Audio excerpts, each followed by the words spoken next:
They were in Matthew's bed. Jin was on top, and after the first round, his character did not allow him to stop at Matthew's question, "Can it be enough?" After all, Matthew was still full of strength, and Jin was barely breathing, but he tried not to show it. Matthew stood embarrassed at the sink and recalled what happened yesterday. He had hickeys on his body. He remembered every detail of what they were doing. Jin was perfect for him, but when he saw him naked, his admiration knew no bounds. Matthew blushed at the thought. Jin woke up with a headache but a good feeling in his body. He remembered every second of last night, but Jin asked his partner to stop for the first time in his life. His pride was hurt a little. When it all started, he thought he had a taste of hell, but it was insanely good. Jin reached into his closet with a desire to grab some clothes, but there were a lot of plaid shirts. He wondered how Matthew could pick up so many identical rags. He borrowed a turtleneck from him because his shirt was not in very good condition.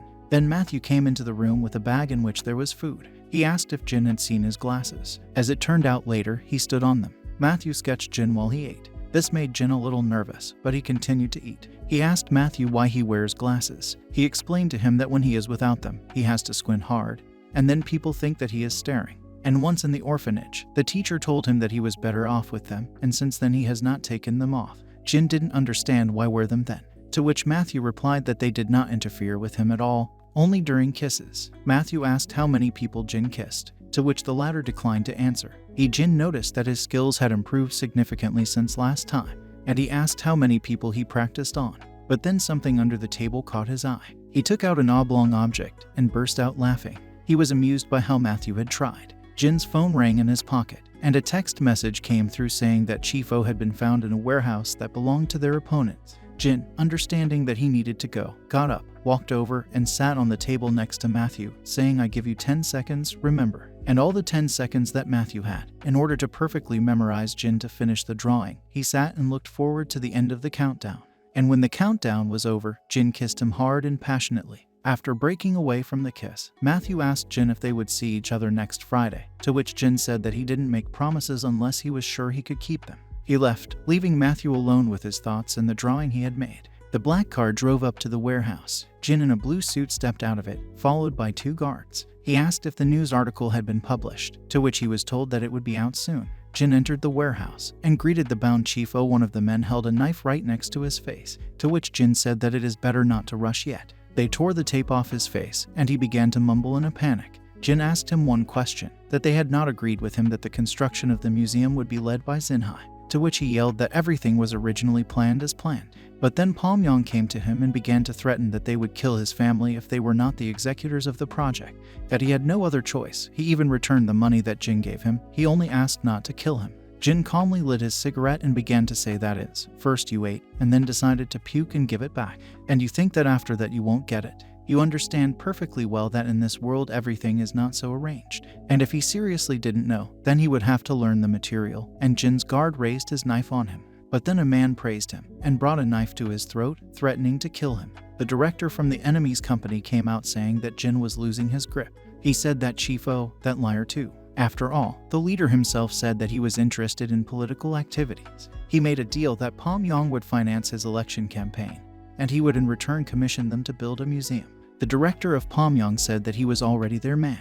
He tried to hurt him, to which Jin smirked and looked at his phone and said that he had great news. The headline reads, "Suspicions of bribery and corruption in the upcoming competition for developers for the City Art Museum. Those involved will be sentenced to prison." They say that now the place of the head O will be taken by another official due to corruption in the construction of the museum. And Pomyong's legal team will be very busy now. And the new head of the museum is a stone woman. Through it, not a single bribe or request for blasphemy will pass. It will select the developer solely on the basis of the results of a fair competition.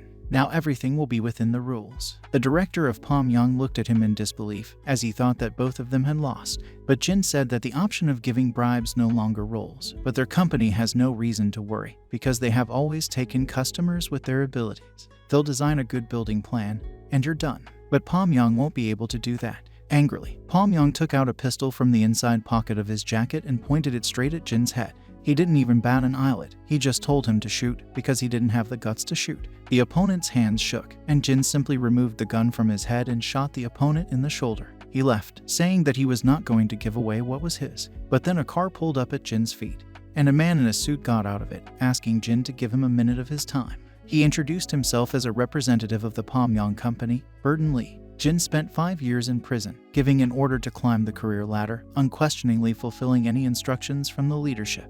By Burton, Lee said that he had a commercial offer in Jin because he wanted to get the construction of the museum. He told him not to waste time on bid corruption, official investigation, and prosecution. They were in a limousine. Burton tried to start a conversation with him about his past, to which Jin only snapped and pulled away. Chiefta said that he had every right to ask questions because he was the person who gave Jin a name. Jin asked. Burton threw all his sins on him and left him with the stigma of a traitor. And now he's coming back and waiting for respect. Or there is something to say to a man who rotted in prison through Burton's labors, to which the leader only offered him a drink. But Jin did not drink expensive alcohol because he did not take it. The leader began his story about how he first met Jin. He showed up at their doorstep, a boy from the doorway, and said, "I will be a bandit. No family, no name, no manners, just ambition." For a boy who had nothing from the word at all, his close look was such that only he was worth noticing. Jin was tired of listening to all this. He took out a cigarette, but before he could get out a lighter, the leader lit his own.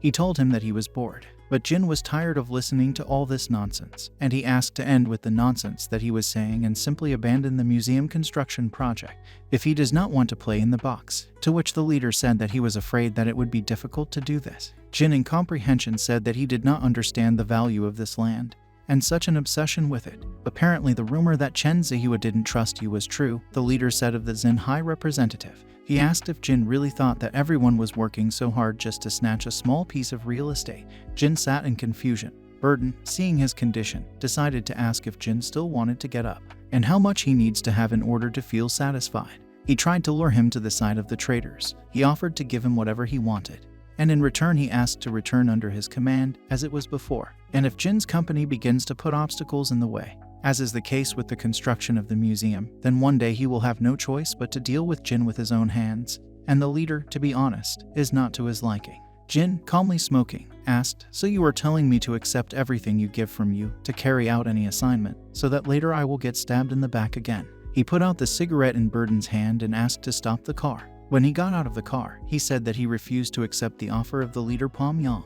He was flooded with memories, like when he came to the Xinhai office and asked for a place to sleep and something to eat, and the guys with whom he came not only work for everything, but also give several times more than it worth it. The leader, who was sitting in an armchair and turned his back on him, refused him. Jin was indignant. Why? Because he was ready to devote himself to the organization, to give his flesh and blood. And is it really not a good deal for them? Those who have nothing behind their souls do not perceive threats, because they have nothing to lose anyway, Burton said, turning around. To which Jin simply replied that if something did not suit them, they could simply finish him off. Matthew sat on his bed with glasses in his hands. He thought about what Jin had told him earlier, that those glasses were only getting in the way. He decided that he would not wear them and put them in his bedside table, because the glasses only interfere with kissing. He was at work, unloading a truck. He was told to take the last one, and then he would be free. But he thought that the cost of the statue would cost him much more than planned.